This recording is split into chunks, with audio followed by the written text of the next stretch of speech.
नमस्कार दोस्तों, चांद स्टडी यूट्यूब चैनल में आप लोग को स्वागत है। दोस्तों, आज आप लोग के लिए फिर से मैं 40 से 50 क्वेश्चन प्रैक्टिस करवाने जा रहा हूं, जो एसओडी से है, या नोट कर लीजिएगा, एसओडी से आप लोग को क्वेश्चन करवा रहे हैं। मैं उसी से क्वेश्चन आप लोग को अधिक प्रैक्टिस करवा रहा हूं जो आपके एग्जाम का सिलेबस में दिया हुआ है। तो एसओडी से जो है 40 से 50 क्वेश्चन यदि आप लोग कर ले तो एसओडी से एक भी प्रश्न आप लोग को छूटने की संभावना नहीं रहेगी। तो चलिए शुरू करते हैं। मीडियम लेवल पैसेंजर प्लेटफॉर्म की ऊंचाई कितनी होती है? मीडियम लेवल पैसेंजर प्लेटफॉर्म की जो ऊंचाई होती है, इसका आंसर हो जाएगा ए नंबर 455 mm से अधिकतम होती है। नेक्स्ट प्रश्न है, गुड्स प्लेटफॉर्म की अधिकतम ऊंचाई कितनी होती है? गुड्स प्लेटफॉर्म जो होती है, मालगाड़ी की जो प्लेटफॉर्म की अधिक ऊंचाई है, आप लोग को बताना है। तो जो इसका आंसर हो जाएगा ए नंबर हो जाएगा, यानी 1065 mm की अधिकतम ऊंचाई हो सकती है इसका गुड्स प्लेटफॉर्म की। नेक्स्ट प्रश्न है, मालगाड़ी के भरे डिब्बे के फ्लोर की रेल लेवल से न्यूनतम ऊंचाई कितनी होनी चाहिए? मालगाड़ी के भरे डिब्बों के फ्लोर के रेल लेवल से न्यूनतम ऊंचाई होनी चाहिए। तो इसका जो आंसर हो जाएगा B number 1145 mm। Next question है, खाली डिब्बे के फ्लोर की रेल लेवल से अधिकतम ऊंचाई कितनी होती है?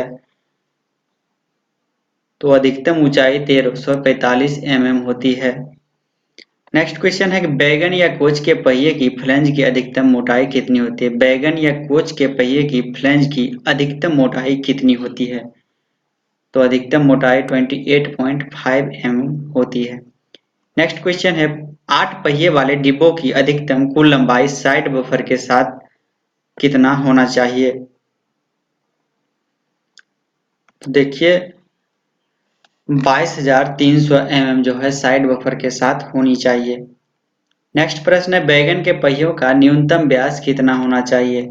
बैगन के पहियों का न्यूनतम व्यास 914 mm होना चाहिए। नेक्स्ट प्रश्न है, एक पिलर या कॉलम जिसका प्लान एरिया 2000 वर्ग सेंटीमीटर है, क्या कहलाता है? तो इसका जो आंसर हो जाएगा बी नंबर आइसोलेट स्ट्रक्चर कहलाता है। एक पिलर या कॉलम जिसका प्लान एरिया 2000 वर्ग सेंटीमीटर है, वो जो है आइसोलेटेड स्ट्रक्चर कहलाता है।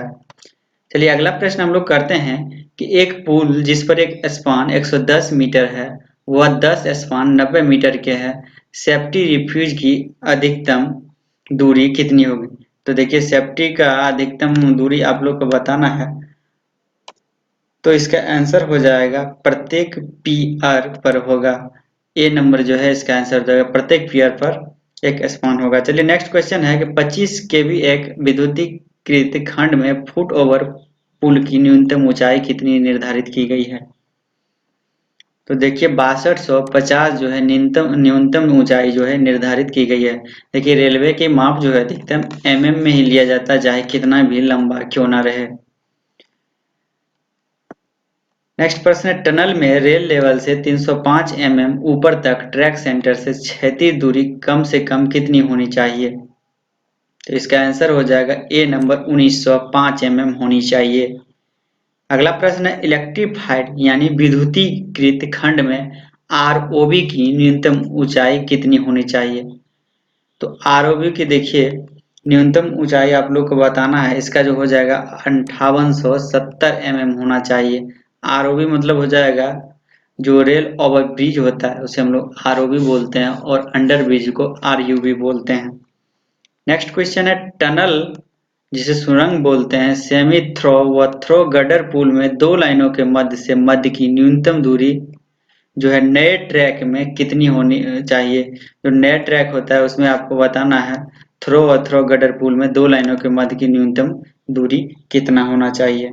तो जो इसका आंसर हो जाएगा ए नंबर हो जाएगा 4725 mm होना चाहिए।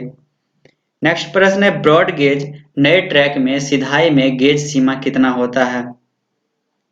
तो इसका जो आंसर हो जाएगा डी नंबर हो जाएगा -5 टू +3 mm जो है होना चाहिए। नेक्स्ट क्वेश्चन है, यार्ड में अधिकतम ग्रेडियंट की अनुमत है।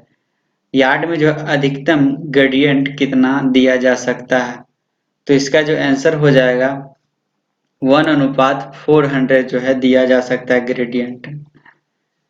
नेक्स्ट पढ़ते हैं हम लोग, प्लेटफॉर्म कॉपिंग की ट्रैक सेंटर से अधिकतम दूरी कितना होता है? प्लेटफॉर्म कॉपिंग की ट्रैक सेंटर से अधिकतम जो दूरी होता है वो होता है, देखिए इसमें से इनमें से कोई नहीं इसमें आंसर है, तो इनमें से कोई नहीं इसका आंसर हो जाएगा। नेक्स्ट क्वेश्चन है प्लेटफॉर्म दीवार की ट्रैक सेंटर से अधिकतम दूरी कितनी निर्धारित है? प्लेटफॉर्म दीवार की ट्रैक सेंटर से अधिकतम दूरी कितनी निर्धारित की गई है? तो इसका जो आंसर हो जाएगा 1905 mm होना चाहिए। 1905 mm जो है इसका आंसर हो जाएगा। नेक्स्ट क्वेश्चन है पैसेंजर प्लेटफॉर्म पर एक बिल्डिंग की प्लेटफॉर्म से 305 mm ऊपर ट्रैक सेंटर से न्यूनतम दूरी निर्धारित है। तो न्यूनतम दूरी कितना निर्धारित है आप लोग को बताना है। तो देखिए 5330 mm न्यूनतम दूरी निर्धारित है। देखिए ग्रेडियंट क्या होता है कि ग्रेडियंट एक्चुअली जो आप लोग देखते होंगे जहाँ 200 300 ऐसे करके लिखा हुआ रहता है और एरो दिया रहता है, कहीं लो एरो दिया रहता है जो, और कहीं पर राइज यानी चढ़ाई का दिया रहता है, मान लीजिए 500 हो गया, कोई भी 1000 हो गया मान लीजिए। तो ये इसका जो मतलब होता है ड्राइवर के लिए इंगित करने के लिए दिया जाता है। जब राइजिंग रहता है तो 1000 मीटर पे मान लीजिए आगे राइज है, तो ये ड्राइवर के लिए जो है एंगल रहता है। तो आप लोग ग्रेडियंट जो है पढ़ लेना अलग से। चलिए नेक्स्ट क्वेश्चन हम लोग पढ़ते हैं। 6 डिग्री कर्व में से ब्रॉड गेज में 1:8 टर्न आउट बाहर की तरफ से लिया जाता है, तब यह केस डैश प्लेजर होगा। तो इसका आंसर जो हो जाएगा कंट्ररी बोला जाता है, बी नंबर यानी कंट्ररी केस प्लेजर होगा। नेक्स्ट क्वेश्चन है पहिए के फ्लैंज की ट्रेड का ढलान होता है। पहिए की फ्लैंज का ट्रेड की ढलान कितना होना चाहिए? तो इसका जो आंसर हो जाएगा इनमें से कोई नहीं। नेक्स्ट क्वेश्चन हम लोग पढ़ते हैं बफर के सेंटर से सेंटर की दूरी होती है। बफर के सेंटर से सेंटर की दूरी कितना होना चाहिए?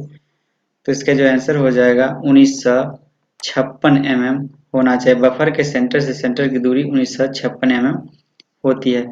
नेक्स्ट क्वेश्चन है बफर के सेंटर रेल लेवल की अधिकतम ऊंचाई कितनी होती है? बफर के सेंटर रेल लेवल की अधिकतम ऊंचाई आप लोग को बताना है।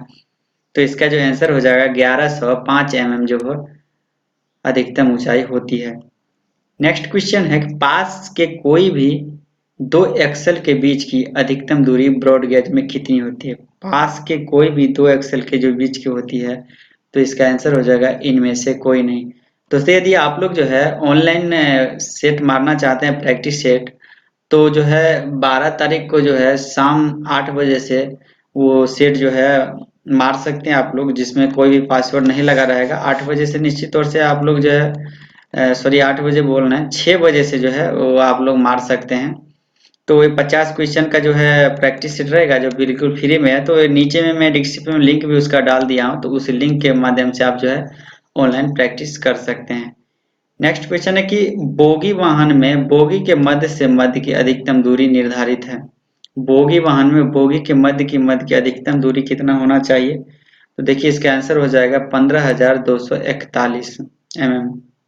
नेक्स्ट क्वेश्चन है कि बैगन के घिसे पहिए की फ्लैंज की न्यूनतम मोटाई हो सकती है। बैगन के घिसे पहिए की फ्लैंज की न्यूनतम मोटाई आप लोग को बताना है। तो इसका आंसर हो जाएगा बी नंबर यानी 16 mm हो जाएगी। नेक्स्ट क्वेश्चन है ब्रॉड गेज पैसेंजर कोच के पहिए का अधिकतम व्यास हो सकता है।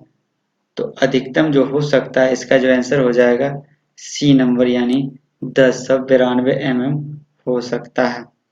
नेक्स्ट क्वेश्चन है कि 4 पहिए वाले वाहन यानी डिब्बा का अधिकतम रिजिड व्हील बेस निर्धारित है। तो व्हील बताना है आपको। तो इसका आंसर हो जाएगा 6100 mm जो है व्हील बेस निर्धारित है। नेक्स्ट क्वेश्चन की बोगी वाहन वाले वाहन की बॉडी या छत की अधिकतम लंबाई कितनी होती है? बोगी वाहन वाले की बॉडी या छत की अधिकतम लंबाई आप लोग को बताना है। तो इसका आंसर हो जाएगा 21,340 mm इसका आंसर हो जाएगा। नेक्स्ट क्वेश्चन है कि 4 पहिए वाले वाहन की बॉडी या छत की अधिकतम लंबाई हो सकती है। तो 8540 mm जो है अधिकतम लंबाई इसका हो सकती है।